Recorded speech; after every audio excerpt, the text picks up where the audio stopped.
निकालो history. That is the colonial era in India. Colonial era in India. Bharat में उपनिवेशवाद।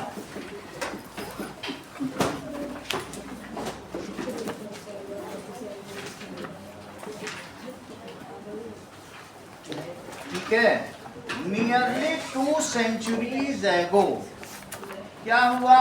अभी का कौन सा साल चल रहा है बताओ?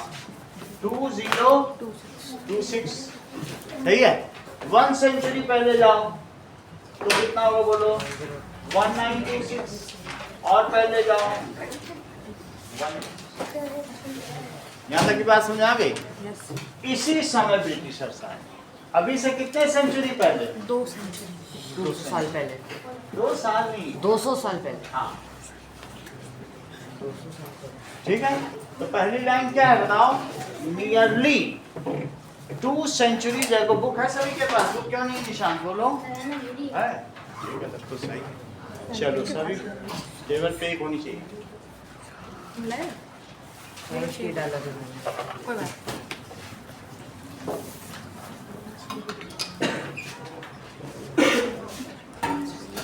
अब देखो, that is the Briton in Bengal and sister presidencies regarded the land and people as far as game for plunderer. Plunderer का क्या मतलब होता है? लुटेरे। लुटेरे, ठीक है। So presidencies regarded the land and people as fair game. वहाँ की जमीन को, वहाँ की जो प्रेसिडेंसी थी, कौन सी प्रेसिडेंसी थी बताओ उस समय? बंगाल में कौन सी प्रेसिडेंसी थी? यहाँ पर that is Bengal presidency. Bengal presidencies, राज्य। प्रेसिडेंसीज का क्या मतलब होता है? राज्य। यहाँ मद्रास प्रेसिडेंसी थी। मद्रास उस समय 7 प्रेसिडेंसी थी। अवध जानते हो? अवध। Yes sir. यहाँ पे कौन सी प्रेसिडेंसी थी? OUDH। हिंदी में क्या कहते हैं? अवध। अवध का मतलब वही अवध के राजा राम थे। सर अवध ऐसे? अब तुम्हारी बुक में तो यही सब जगह यही लिखा, पहले जितने चैप्टर्स पढ़े तो वही लिखाना पड़ेगा। तो अवध प्रेसिडेंसी, समझ में आया? यहाँ कौन सी प्रेसिडेंसी थी? मुंबई।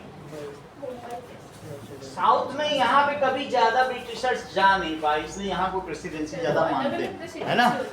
हाँ, जहाँ जहाँ उन्होंने राज किया उन्होंने अपने प्रेसिडेंसी रखी, और उसी तरीके से वहाँ पर उन्होंने क्या किए? दैट इज जो भी उन्होंने गवर्नर जनरल ऑफ इंडिया, तो पहले गवर्नर्स ऑफ प्रेसिडेंसीज होती है, उनके ऊपर जो जनरल बैठा है तो उसको कहते हैं गवर्नर जनरल ऑफ इंडिया। सबका ईस्ट इंडिया कंपनी का तो यही सिस्टम था ना। बाद में वायसराय आए थे तो पहले गवर्नर जनरल ऑफ इंडिया होते थे, और बाद में जब ईस्ट इंडिया कंपनी, जब भारत में प्रथम स्वतंत्रता संग्राम का विद्रोह हुआ था, मालूम है मंगल पांडे ने गोली चला दी थी, तो क्या हुआ था? फिर फांसी हुई थी। तो फिर ब्रिटिशर्स ने बोला तुम संभाल नहीं पाओगे, ईस्ट इंडिया कंपनी वाले, हमको दे दो, अब हमारे सैनिक संभालेंगे। और फिर 1857 के बाद यहाँ पर कौन राज करने लगा? British Raj. दैट इज वायसरायज होने लगे। लास्ट वायसराय कौन था ब्रिटिश का? Lord Mountbatten. 2 दिन पहले बोलो लुटियन जोन में किसकी प्रतिमा लगी है? राजा जी उत्सव की। बहुत अच्छा, इन्होंने तुरंत बता दिया। तो उसको मालूम है तभी राजगोपालाचारी कि इंडिया के जो पहले वायसराय थे उनकी प्रतिमा लगी, और जो लुटियन थे उनकी प्रतिमा हटाएगी, सब उसे मालूम है। इसके सब देखा जाता होगा न्यूज, कैसे इतना जान रही है? देखो, मेरा कहने का मतलब है यहाँ से 1856 से बहुत सारे कौन हुए बताओ? Governor general of India. कौन हुए शुरू में? गवर्नर। जैसे वारेन हेस्टिंग, ऐसे तुमने बहुत सारे नाम पढ़ रखे ना पहले चैप्टर में। तो शुरू में यहाँ पर बहुत सारे कौन हुए बोलो? Governor general of India. वो किसको रिपोर्ट करते थे? East India Company. किसको रिपोर्ट करते थे? East India Company. ठीक है, that is report to East India Company. अच्छा, ये मुझे बताओ 1857 में क्या हुआ? Rebellion. The great rebellion, the great first the great rebellion, Bharat का प्रथम स्वतंत्रता संग्राम आंदोलन। That is first great Indian rebellion. इसमें झांसी की रानी, मंगल पांडे और भी बहुत सारे लोगों ने हिस्सा लिया। Indian rebellion. अच्छा, इसके बाद क्या हो गया? इसके बाद 1857 से यहाँ पर बात करो, ये कौन सी जगह है? 1858 से था क्या? 47 में आजादी मिल गई। तो अब राज उन्होंने 58 में शुरू किया था क्या? उसके बाद इनसे किसने सत्ता हथियारी बताओ? इंग्लैंड की जो ब्रिटिश की एलिजाबेथ थी, बोले तुमसे नहीं हो पाएगा। क्वीन, ठीक है, अभी विक्टोरिया कुछ दिन पहले डेथ हुई, पहले एलिजाबेथ थी, अभी फिर विक्टोरिया हुई। ये देखो उन्होंने क्या किया बताओ? अपने हाथ में पावर दे, बोला वहां 20 लोग थे, बोलो हमको इंडिया भेज दो, हमको इंडिया भेज दो। लेकिन ये जो ईस्ट इंडिया कंपनी थी, इसने 20 बक्से भर के सोना दिया था एलिजाबेथ को, बोला हमें भेजो ये सोना, देखो कितना दे रहे। बोले ठीक है, sole propriety is given to you, सिर्फ तुम ही भारत से व्यापार करोगे, ये लोग नहीं करेंगे। तो ईस्ट इंडिया कंपनी को क्या बोल दिया? जाओ व्यापार करो। सही है, तो ईस्ट इंडिया कंपनी ने व्यापार शुरू कर दिया, क्योंकि इन्होंने 20 बक्से सोना योर एक्सीलेंसी के चरणों में डाल दिया। बोला हम एलिजाबेथ, वहाँ की जो वो रानी। सही है, इतनी बात तुमको समझ में आ गई। लेकिन जैसे ही फर्स्ट रेबेलियन हुआ, तो क्या एलिजाबेथ भूल गई, और वो अब उसका एहसान भूल गई और उन्होंने उसके हाथ से पावर छीन ली। तो हाँ, उन्होंने कहा ठीक है ईस्ट इंडिया कंपनी, तुम व्यापार तो कर सकती हो, लेकिन सेना तुम्हारे हाथ में नहीं रहेगी। सेना अब किसकी रहेगी? तुमने पैसा दिया था, हमको घूस दी थी, तो व्यापार करो। राजा का शासन होता था ना, घूस क्या हो तो खुलेआम दिया जाता। अब यहाँ पर क्या कौन आ गया बोलो? Viceroys. कौन आ गए? Viceroy. Now governor general is replaced by, now real power किसके पास आ गई बोलो?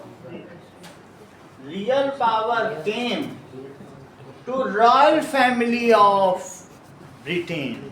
कौन सी रॉयल फैमिली? एलिजाबेथ। जो 13 साल की उम्र में रानी बनी थी। अब पूरे यूरोप में, स्पेन हो, जर्मनी हो, फ्रांस में हो, अपने बेटे बेटियों की शादी कर ली। पूरे यूरोप के हर घराने का राजा उन्हीं के परिवार का। पूरा यूरोप, अभी तुमको फ्लो चार्ट दिखाएंगे, हैरान हो जाओगे। कहूंगे ऐसी कौन सी जगह, ग्रीस है कि पुर्तगाल है कि स्पेन है, हर जगह कुल मिला के 26 देशों में अपने बेटे बेटियों की शादी कर ली। बोले सब जगह राजा बन के रहा, सब लोग रहा। एलिजाबेथ 13 साल, और जबकि वो अपने पिता की 20वीं संतान थी। हाँ, इनको 3 साल तक कटघरे में रखा गया था, कि कमरे में बंद करके, कि इनको नहीं बनाया जाएगा। ये अभागी मानी जाती थी, क्योंकि इनकी अभागी का मतलब इनके जन्म के समय इनकी माँ की मृत्यु हो गई थी। लेकिन उस पिता के 19 बच्चे एक एक करके धीरे धीरे मारे गए, यही बची। भाग्य देखो कैसे वो होता है, सब मर गए धीरे धीरे। किसी को प्लेग हो गया, किसी को निमोनिया हो गया, तो अब इनको ढूंढा जाने लगा। ये वो बची थी, वो कहाँ है? कमरा खोला गया, अरे ये तो ये बंद निकली। बोले आके बैठो। और जब ये बनी, 90 साल तक ठाठ से शासन किया, पूरे यूरोप में शासन किया, और सबको भेज दिया यूरोपियंस को अमेरिका में। बोला वहाँ कॉलोनी खोलो। आज जो ट्रम्प और उनका परिवार है, उसी परिवार का वंशज, इन्हीं का शासन चल रहा। समझ में आ गई बात कि नहीं? तो तुम्हें आप समझ में आ गई ना कि एलिजाबेथ कौन है? तो या ये समझ लीजिए जो रानी विक्टोरिया थोड़े दिन पहले थी, उनकी ये दादी थी। इतने में तुम्हें समझ में आ रहा है? थोड़े दिन पहले विक्टोरिया की मृत्यु हुई थी, उनकी दादी। विक्टोरिया के तो सिक्के भी चलते हैं। जॉर्ज पंचम के चांदी के सिक्के देखे होंगे, जॉर्ज 5 के नहीं, अभी चांदी के सिक्के लोग नहीं भेंट देते हैं उपहार स्वरूप, उसमें एक राजा की तस्वीर, अभी दिखाएंगे। चल तो हमें ज्यादा लेना देना नहीं है। प्रथम स्वतंत्रता संग्राम, the first rebellion of India के बाद रियल पावर किसके हाथ में आ गई? Viceroy. That is British. उन्होंने फिर अपना वायसराय भेजा। It the real power is with the queen of Britain. Queen बोलना ही ठीक रहेगा क्योंकि उस समय क्वीन का शासन था। टू क्वीन, किसकी queen? Britain. He replaced the post of Governor General of India with Viceroy. He क्यों कहेंगे? She replaced the top post कौन सी थी? Governor Post of Governor General of India with Viceroy. Lord, last Viceroy of India कौन थे? That is Lord Mountbatten. Last Viceroy कौन थे? Lord Mount. Of ये slave India. कौन सी इंडिया? Slave. स्लेव इंडिया, गुलाम भारत था ना वो। India was Lord Mountbatten. उनकी पत्नी के साथ जवाहरलाल नेहरू का टांका भिड़ा था। माउंटबेटन तुमको कई चित्र दिखा चुके हैं, पहले भी दिखा चुके हैं कि नहीं? ठीक है, उन्होंने उस चक्कर में भारत के सारे हित बेच दिए। नहीं तो अगर वो सही व्यक्ति होते, इस तरह से नहीं किए होते, तो आज भारत बहुत ऊंचा। बहुत उन्होंने ब्रिटेन को, उनके यहाँ तक कि सांसद अपने संसद में बैठा के हुए रखे थे अभी तक, मोदी ने। समझ में आई बात कि नहीं? तो दैट इज माउंटबेटन। तुम्हें समझ में आ गया? Who was the first viceroy of independent India? बताना नहीं श्रेया, इन्हीं को बताने दो। First Viceroy था ही नहीं। यस, बहुत अच्छी बात। जैसा कि शिवांक ने बताया, राजगोपालाचारी फर्स्ट वायसराय। उन्हीं की ही परसों तस्वीर लगी, वो जो बता रही है कि लुटियन मॉल्स में राष्ट्रपति भवन से मिस्टर लुटियन, जिन्होंने वो बिल्डिंग बनाई राष्ट्रपति भवन, कर्नाट पैलेस बनवाए, बहुत बड़े बड़े बंगले बनवाए, पुरानी संसद बनाई, इतनी सारी बिल्डिंग, पूरी दिल्ली को बदल के रख दिया। और इसके अलावा वहां पर तुम्हें बंगाल में भी भाई कौन सा मेमोरियल बनाया हुआ है ना? कौन सा? विक्टोरिया में, वो सब उनका बनाया हुआ था। उनकी तस्वीर हटा दी गई। बोले हमें गुलामी के प्रतीक नहीं चाहिए, मोदी ने कहा, हमको वो चाहिए जो हमारे देश के सिंबल्स हैं, आज़ादी में हिस्सा लिया। तो लुटियन की तस्वीर हटा दी। ठीक है, इसलिए उस चीज़ को लुटियन मॉल्स कहा जाए। क्या कहा जाता था? और अब किसकी तस्वीर लगी है परसों? राजगोपाल। परसों की बात। That is who was the first viceroy of independent India? Rajagopalachari. तो क्योंकि उस समय अचानक इलेक्शन नहीं हुए थे। जब हमारा संविधान 2 साल 11 महीने 36 दिन में 2 साल 11 महीने और कुछ 18 दिन में बन के तैयार हुआ ना। 2 साल 5 घंटे। चलो घंटे बनवा लो, ठीक है। तो उसके बाद फिर हमारे यहाँ 1950 में इलेक्शन हुए और फिर उसके बाद फिर अपना प्रेसिडेंट हुआ, फिर ये पोस्ट हट गई। फिर हम इनके हिसाब से थोड़ी चलेंगे, फिर वायसराय चलाएंगे क्या? तो बोलो इंडिपेंडेंट इंडिया का फर्स्ट वायसराय कौन था? Viceroy of independent India was Rajagopalachari, जिनको राजा जी भी कहते।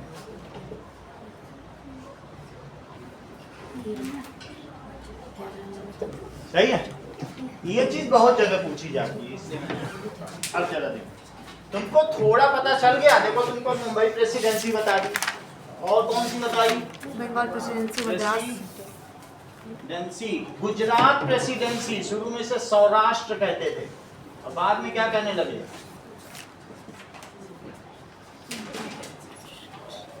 क्योंकि सौराष्ट्र, गुजरात का पुराना नाम क्या है? सौराष्ट्र। सौराष्ट्र, जैसे लक्षद्वीप यानी लाख द्वीपों का समूह, और सौराष्ट्र का मतलब 100 राष्ट्रों का समूह।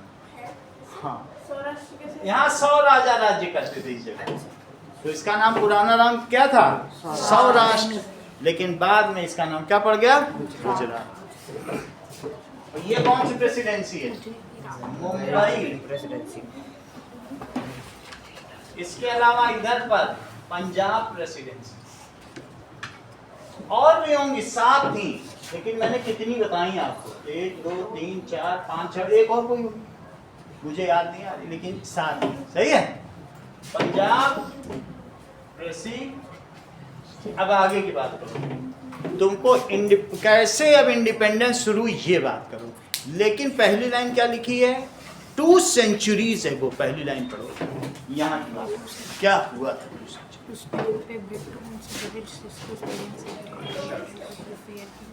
नाउ जैसा कि शिवांक ने बताया, द प्लंडरर, अब सही वर्ड यूज किया गया, नहीं तो योर ऑनर। पिछली किताबों में पढ़ो, इनके पास हैं सब किताबें। कितने ग्रेट ब्रिटेन, ऐसे बोलना चाहिए क्या? हम लोग को बुक पढ़ाई जा रही, हम आजाद हो गए, जिन्होंने हमें लूटा। अब वर्ड आया प्लंडरर, इन लुटेरों ने। नहीं तो हिम्मत नहीं थी पुरानी सरकारों की कि किताबें बदल, इतना ज्यादा गुलाम थे। उन्हीं के बेटे जवाहरलाल नेहरू तो पूरा उनके ऊपर थे, उनकी बेटी गांधी, इंदिरा गांधी, उनके बेटे राजीव गांधी, सब उन्हीं के लिए वहां जाके बजाते थे, हुक्म बजाते थे। तो बोलो प्लंडरर बोल पाते? अब लिखा गया कि जिन्होंने हमको लूटा, उन्होंने जितना लूट लिया है, आज के जितने राजनेता हैं वो उतनी घूस नहीं खा पाए जितना अकेले ब्रिटिशर्स लूट लिया। समझ में आ गई बात कि नहीं? अभी परसों की बात है, उनका जो सोने का हाउस है उसके नीचे पता चला 3 तहखाने और भरकर 3 ट्रिलियन टन सोना रखे। ट्रिलियन टन ज़्यादा नहीं हो गया? ज्यादा ही हो गया। यहाँ से जो वो लूटते गए वो वहां जमा करते गए, और ये दुनिया को दिखा रहे थे कि गरीब है, लेकिन गरीब नहीं थे वो। उन्होंने इमरजेंसी में रखा हुआ पैसे, कहाँ से लूटा? भारत से लूट के ले गए सब। वरना इंडिया पहले क्या था? सोने की चिड़िया। चलो अब हम कहानी बताते हैं कि 2 सेंचुरी पहले क्या हुआ। जरा वही सेंटेंस लिखो। ये किसने लिखा है? विलियम डिग्बी लिखते हैं। That is Bengal and sister presidency. Bengal was the capital of India. 2 century है वो क्या था बताओ? लिखो जी इसको, 2 centuries ago। अब जब ये बात कही गई कि हमें बंगाल से, पूरे भारत पे कब्जा हो गया है कि बंगाल से अब शिफ्ट करना है, तो ये जिम्मेदारी किसको दी गई कि दिल्ली को अब राजधानी बनाना है, दिल्ली को सजाओ? लुटियन को। किसको दी गई? लुटियन एक इंफ्रास्ट्रक्चर करने वाले इंजीनियर थे, सिविल इंजीनियर। समझ में आ गई बात? लुटियन कोई और थोड़ी थे, सिविल इंजीनियर थे। उन्होंने पूरी दिल्ली कैसे बसेगी, कैसे होगी, ऐसे। Bengal was what? Bengal capital of India. अब तुम्हें समझ में आया कि वहां से कैसे शिफ्ट किया, कैसे ये बनाया? लुटियन ने बनाया होगा ना, जिसकी मूर्ति हटाई गई, कैपिटल ऑफ इंडिया। तो ये मुझे बताइए कि जो प्रेसिडेंसीज का क्या मतलब है?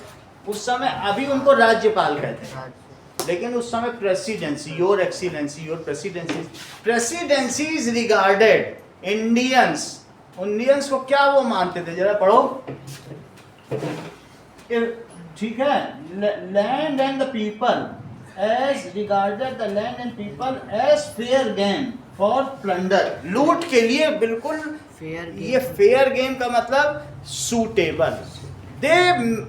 They found India and it's people suitable for plundering. बोले यही सबसे मजेदार जगह, कितना पैसा, कितने ईमानदार लोग हैं। योर ऑनर करके झुक के सलाम करते थे जब बाहर से कोई आता, क्योंकि हम लोगों ने अतिथियों का हमेशा सम्मान किया है, लेकिन उनके पीछे तो छुरी थी। तो they found India the most suitable place and it's people the most suitable paper for plundering. समझ में आ गया? ब्रिटिशर्स फाउंड, ब्रिटिशर्स ने क्या पाया found Indian people in India and its people most suitable for plundering. अब पहला चित्र देखो, इसमें से सिर्फ इतना ही पढ़ना था, इतना उन्होंने माना।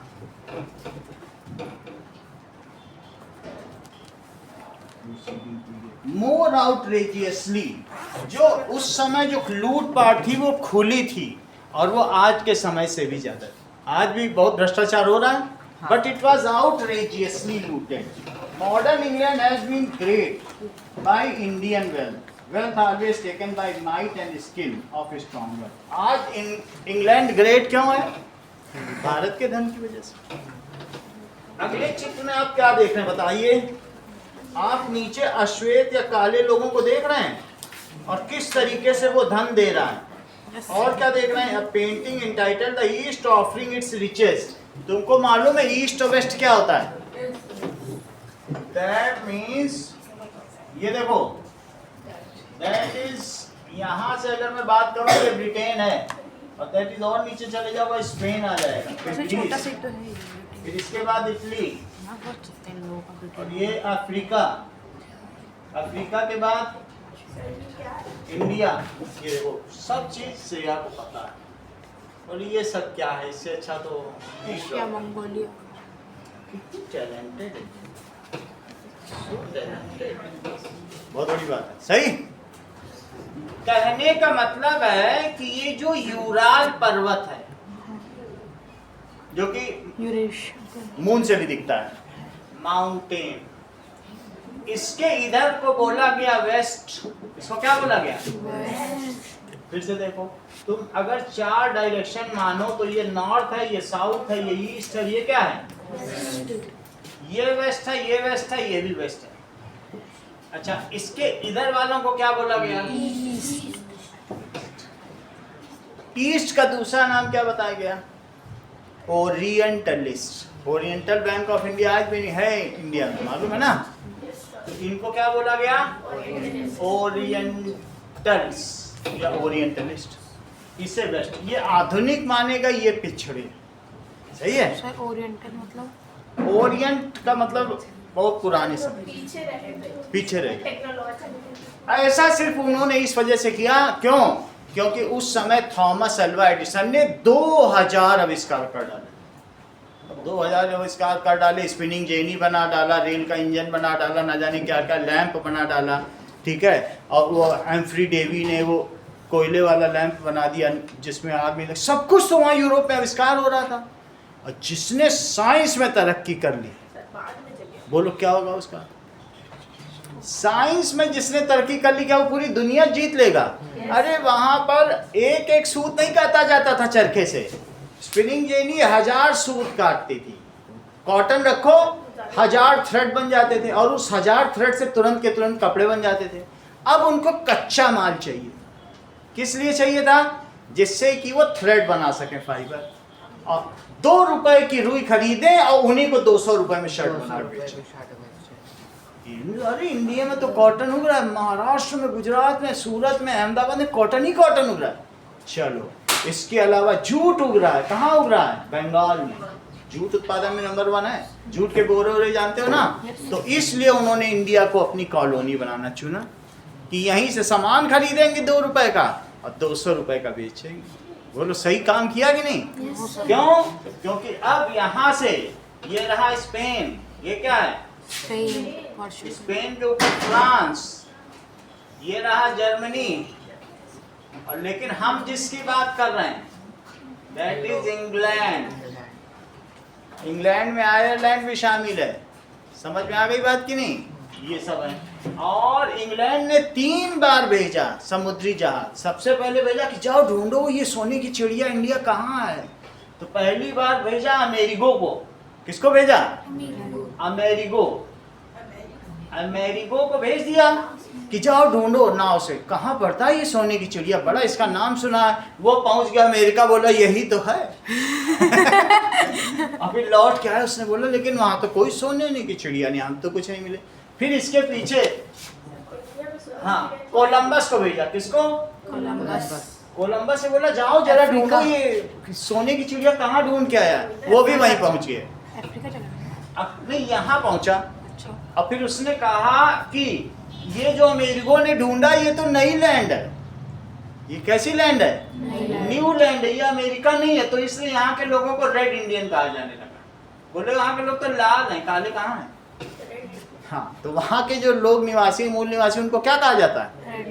Red Indian. फिर कोलंबस यहाँ से फिर आगे बढ़ा, बोला हमें तो इंडिया ढूंढने के लिए भाई। यहाँ जब आया और उसको बरमूडा ट्रायंगल मिला, इतनी ऊंची ऊंची लहरें, जहाज इतना छोटा है, उस हालत खराब हो गई। भागो यहाँ से, जान बचानी है। 13 बड़े बड़े नेवल अफसर को लेके आया था और 2000 नेवी के सैनिक थे उसकी जहाज में। सिर्फ उसकी यहाँ आगे बरमूडा ट्रायंगल में फंस गया। ठीक है, लौट गया चुपचाप। अब फिर इसके बाद फिर अब बोला वास्को डी गामा से। किसने? एलिजाबेथ ने, वही जो 13 साल पे रानी बनी थी। जाओ भाई सोने की चिड़िया ढूंढ के लाओ। तो तीसरा कौन आया? तो वो यहाँ पर उतरा। सबसे पहले कहाँ उतरा? दैट इज अफ्रीका में, और इस प्लेस को भी कुछ कहते हैं पोजीशन में। ठीक है, यस पोर्तुगीज था। तीसरा वाला कौन सा था? पोर्तुगीज। पुर्तगाल यानी स्पेन से आया। वो कौन था? पोर्तुगीज। तो इसने यहाँ उतरा, फिर यहाँ से आया कालीकट। कहाँ पे आया? कोझिकोड। हाँ, ये पूरी बताई दे। कोझिकोड में आया कालीकट। और कालीकट में फिर इसको कहा जाता है कि समुद्री रास्ते की खोज किसने की? तो वास्को डी गामा। 1498। लो ये 1498 में आया था। तुम कैसे सही है। किधर जन्म का? अब तुमको पूरी बात पता चली, स्पेन से आ गया। चलो अब हम आगे की बात करते हैं। यहाँ पर तुम्हें पहले चित्र में क्या दिखाया गया बताओ? That is India of east offering. East offering. East का मतलब तुम समझ में आ गए, इन सब की लूट की जा रही। East offering its wealth riches to Britannia. Britain की राजकुमारी को क्या कहते थे? ब्रिटानिया। ठीक है, इवन ब्रिटानिया बिस्कुट भी चलते हैं भाई। ये ग्रीक पेंटर। ठीक है, the painting is discussed later in this chapter. ये सब हम देखेंगे। What is colonisation? सबसे पहला वर्ड पढ़ो। कॉलोनियलिज्म से क्या? अपने फायदे के लिए उसे एक्सप्लॉइट करती है।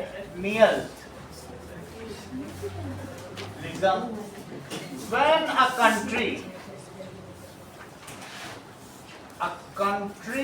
has complete control,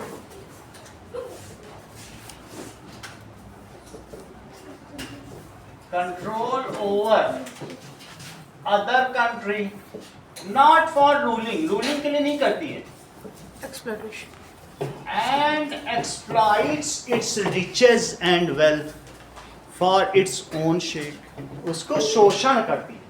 not for ruling. क्या राज करने आए थे वहां?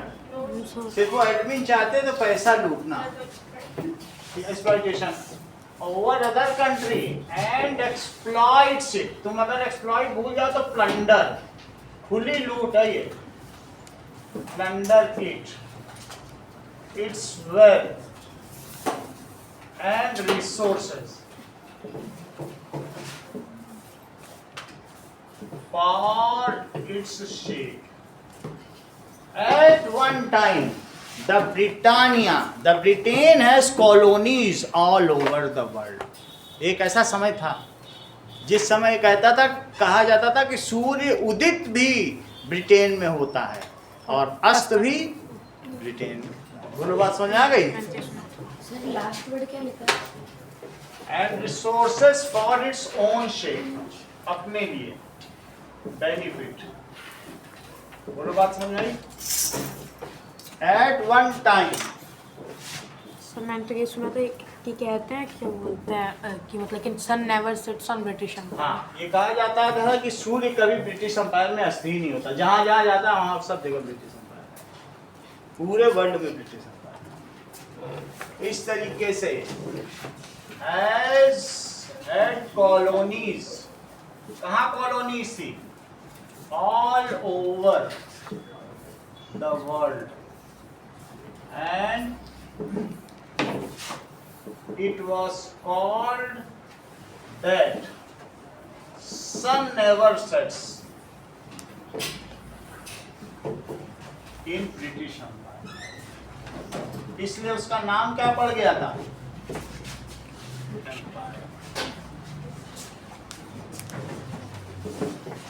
So it was called Great Britain. इसलिए उसका क्या नाम पड़ गया? Great So it was called